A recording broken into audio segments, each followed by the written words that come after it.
અને હવે મહત્વના સમાચાર મળી રહ્યા છે। પરસોત્તમ રૂપાલા લાલ બાપુના આશ્રમ પહોંચ્યા છે। લાલ બાપુની મુલાકાત લેવા માટે પહોંચ્યા છે। ગધેથળ ગાયત્રી આશ્રમ પહોંચ્યા પરસોત્તમ રૂપાલા।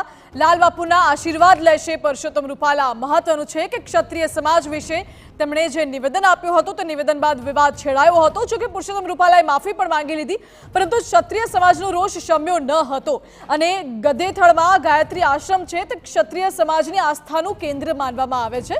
ક્ષત્રિય સમાજના મોટાભાગના લોકો લાલ બાપુમાં શ્રદ્ધા ધરાવે છે અને આ કારણોસર પરસોત્તમ રૂપાલા પણ લાલ બાપુના આશીર્વાદ લેવા માટે ગાયત્રી આશ્રમ પહોંચ્યા હોઈ શકે છે। અત્યારે દ્રશ્યો મળી રહ્યા છે, તેઓ ગધેથળ ગાયત્રી આશ્રમ પહોંચ્યા છે, જ્યાં લાલ બાપુની સાથે મુલાકાત કરી તેમના આશીર્વાદ મેળવ્યા। કારણ કે આગામી સમયમાં લોકસભાની ચૂંટણી છે, એટલે ચૂંટણી પ્રચાર માટે પણ તેમના આશીર્વાદની જરૂર પડે એ ઉદ્દેશ્ય સાથે તેમના આશીર્વાદ તેમને મેળવ્યા છે।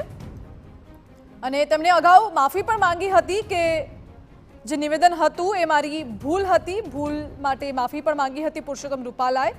જો કે હજુ આજે સાંજે જ બેઠક પણ મળી હતી અને જયરાજસિંહ જાડેજાએ પણ અપીલ કરી હતી પરસોત્તમ રૂપાલાને માફ કરી દેવાની। ભૂલ ભૂલી જવા માટે જયરાજસિંહ જાડેજાએ ક્ષત્રિય અગ્રણીઓને આગેવાનોને કહ્યું હતું, કારણ કે ક્ષત્રિય આગેવાનોની જે સભા મળી હતી તેમાં પરસોત્તમ રૂપાલા પણ સ્વાભાવિક રીતે ઉપસ્થિત રહ્યા હતા।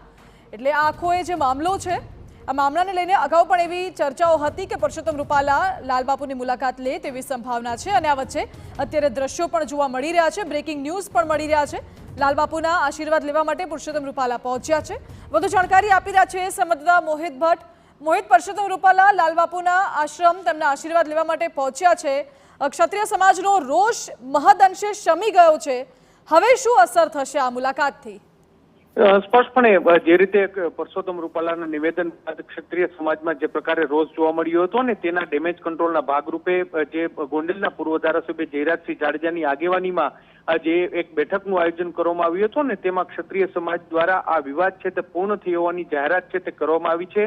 પરંતુ હજુ પણ તેમાં કેટલાક મત મતાંતર છે। પરંતુ અત્યારે હાલની સ્થિતિમાં જે પરસોત્તમ રૂપાલા છે તેઓ ગધેથળ આશ્રમ જે લાલબાપુ છે તેના દર્શન કરવા માટે પહોંચ્યા છે, તેને મળવા માટે પહોંચ્યા છે, તેના આશીર્વાદ લેવા માટે પહોંચ્યા છે। આ ખૂબ જ સૂચક અને ખૂબ જ મહત્વની મુલાકાત કહેવાય છે, કારણ કે સૌરાષ્ટ્ર અને ગુજરાતના ક્ષત્રિય સમાજમાં જે ગધેથળ આશ્રમ છે તેનું ખૂબ જ મહત્વ છે ને લાલબાપુ છે તે તમામ જે ક્ષત્રિય સમાજમાં છે તે પૂજનીય છે।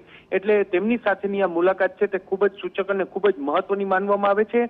હજુ સુધી આ વિવાદને લઈને લાલબાપુ દ્વારા કોઈ પણ પ્રકારની વાત છે તે કરવામાં આવી નથી અને કોઈ ચર્ચા છે તે કરવામાં આવી નથી। જો અહીંથી કોઈ સંદેશો નીકળે તો જરૂરથી ક્ષત્રિય સમાજ છે તેમને આ સંદેશો છે તે માન્ય રહેતો હોય છે ને તેવા વચ્ચે જ્યારે લાલબાપુના દર્શન કરવા માટે પરસોત્તમ રૂપાલા અહીં પહોંચ્યા છે તે આ મુલાકાત છે તે ખૂબ જ સૂચક અને અગત્યની માનવામાં આવે છે।